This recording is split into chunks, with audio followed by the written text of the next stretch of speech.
আমি একজন স্মার্ট ভ্যালুর অ্যাসোসিয়েট। আজ আমরা আছি বাঁকুড়ার বৈতল গ্রামে। আমি এখান থেকেই বিশেষ করে কাজকর্ম করি। আজ কাকুকে, আমার চেনা পরিচিত একজন কাকুকে আমি এগ্রোলাইজার দেখতে পাচ্ছেন আর এগ্রোভেরা এই জমিটাতে 4 দিন আগে দিয়েছি। কি রেজাল্ট পেয়েছে এটা কাকু নিজের নিজের মুখেই বলবে।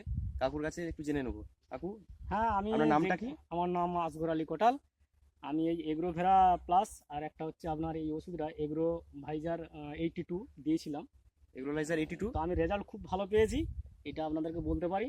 কারণ এই ওষুধ যদি কেউ ব্যবহার করে, কোনো গাছ যদি বসে যায় বা যাই হোক না কেন আলুতে, আমার মনে হয় এই ওষুধটা খুবই ভালো গুণগান আমি পেয়েছি। এটা কদিন আগে দেওয়া হয়েছিল কাকু এইটাই এই দুটো? 3-4 আগে দিয়েছি আমরা। হ্যাঁ, 4 দিনের মধ্যে এই গাছটা পুরো বসে গিয়েছিল, একদম ছোট ছোট হয়ে গেছিল। এখন তো দেখছি গাছ খুব সতেজ হয়ে গেছে। দেখতে পাচ্ছেন গাছগুলো এখন গাছগুলো একদমই বসে গিয়েছিল 4 দিন আগে। আমাদের এগ্রোলাইজার 82 আর এগ্রোভেরা মিশিয়ে দেওয়া হয়েছিল। এখন আপনারা দেখতেই পাচ্ছেন গাছগুলো কত ভাবে উঠেছে, ভালো স্বতঃস্ফূর্তভাবে হয়েছে। আপনারা দেখতেই পাচ্ছেন প্রত্যেকটা গাছই। আগের গাছগুলো কেমন ছিল এখন দেখতে পাচ্ছেন।